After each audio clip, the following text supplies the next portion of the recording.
दोस्तों, दिनाक्षी short hand में आपका स्वागत है। अगर आप चैनल पर नए हैं तो चैनल को सब्सक्राइब करें और बेल आइकन जरूर दबाएं।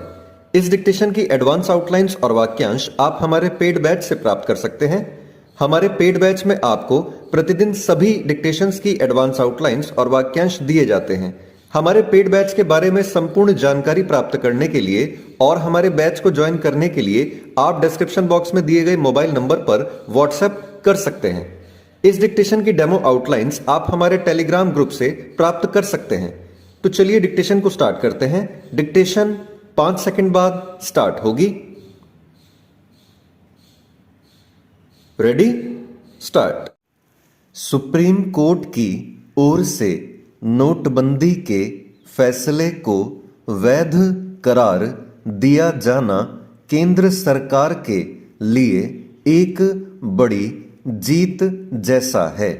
सुप्रीम कोर्ट को मूलतः नोटबंदी के लिए अपनाई गई प्रक्रिया पर विचार करना था। उसने यह पाया कि इस फैसले के पहले केंद्र सरकार ने रिजर्व बैंक से व्यापक विचार विमर्श किया था और इस कारण यह नहीं कहा जा सकता कि संबंधित प्रक्रिया में कोई खामी थी। हालांकि एक न्यायाधीश ने 5 सदस्यीय पीठ के 4 न्यायाधीशों के निर्णय से असहमति जताई, लेकिन उसका कोई विशेष मूल्य नहीं, इसलिए और नहीं क्योंकि एक तो बहुमत का निर्णय ही मायने रखता है और दूसरे नोटबंदी जैसे फैसले कानून बनाकर नहीं किए जा सकते।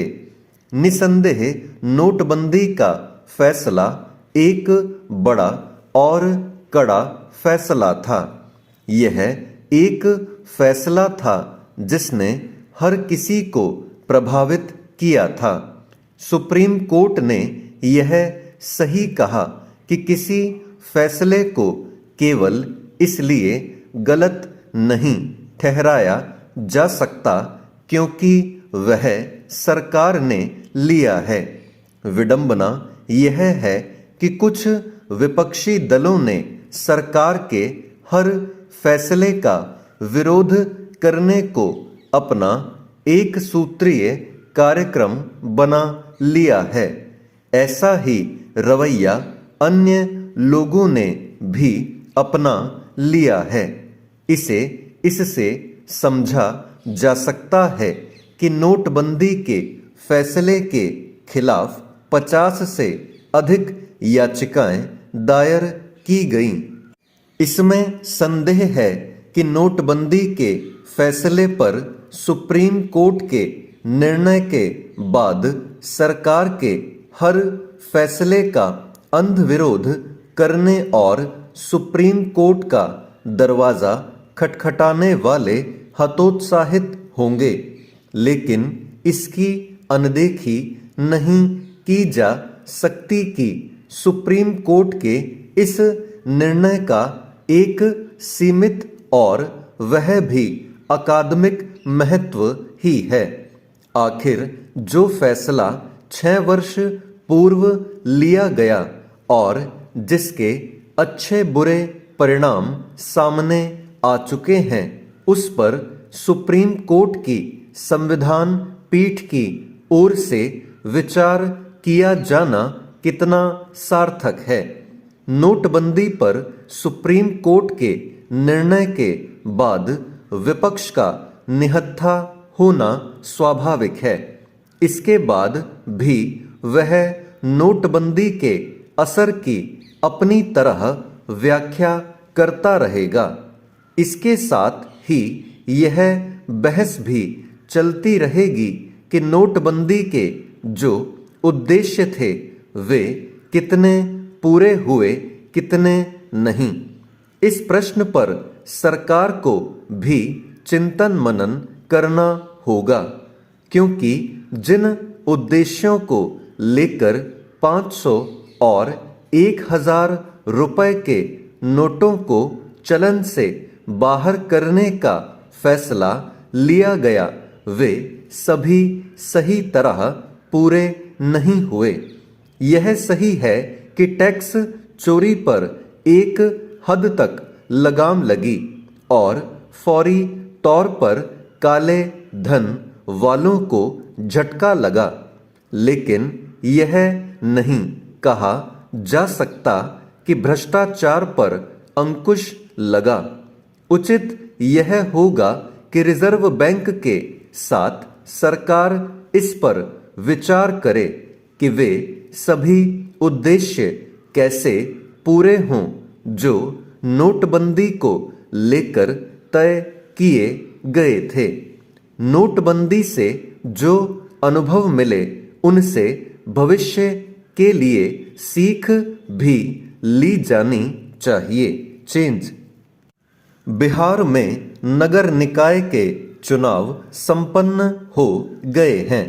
इस बार खास बात यह रही कि मेयर और उपमेयर जैसे पद सीधे आम जनता के मत द्वारा तय हुए और विजयी रहे प्रत्याशी पूरी ताकत और क्षमता के साथ 5 साल तक अपना दायित्व निर्वहन करेंगे। इसके पूर्व पार्षदों के वोट पर मेयर चुने जाने वाले लोगों को तरह तरह के दबाव झेलने पड़ते थे। अविश्वास प्रस्ताव का डर सताता रहता था।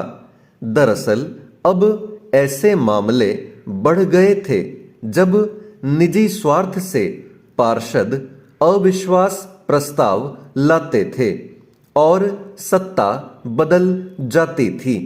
इस वजह से नगर निकायों में विकास कार्य प्रभावित होते थे। अब मेयर नियमानुसार कार्य करें तो वे कार्यकाल पूरा करेंगे। उन्हें अविश्वास प्रस्ताव जैसी स्थिति नहीं झेलनी पड़ेगी। इतना अधिकार और अवसर मिला है तो आवश्यक है कि इसका सटीक और उचित इस्तेमाल किया जाए। बिहार के अधिसंख्य शहर तरह तरह की समस्याएं झेल रहे हैं। अतिक्रमण बड़ी समस्या है।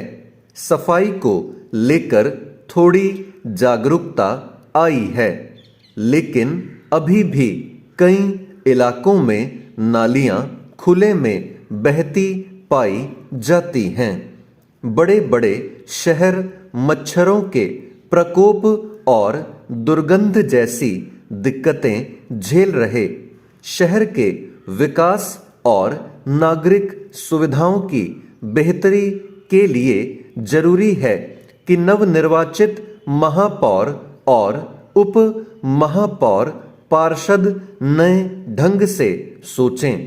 शहरीकरण को लेकर हम पश्चिम के देशों की नकल तो कर लेते हैं, लेकिन उन देशों में जो सुविधाएं हैं वे नहीं दे पाते। विकसित देशों के शहरों में साफ सफाई, ट्रैफिक निर्माण को लेकर नियम कड़े हैं और उनका पालन सही ढंग से होता है। यह भी सच है कि हमारे शहरों जैसा जनसंख्या का दबाव पश्चिम के देशों में नहीं है। अपने शहरों में तेजी से आबादी बढ़ रही है। बेतरतीब ढंग से शहर बढ़ रहा है। बिना किसी कार्य योजना के खेतों और बगीचों में घर बनते जा रहे। यह सही नहीं है। मास्टर प्लान सही ढंग से लागू हो, अतिक्रमण हटे, ट्रैफिक नियमों का कड़ाई से पालन हो, यह तो बुनियादी मांग है। नगर निकायों के नए कर्णधारों से बड़ी उम्मीद है। स्टॉप।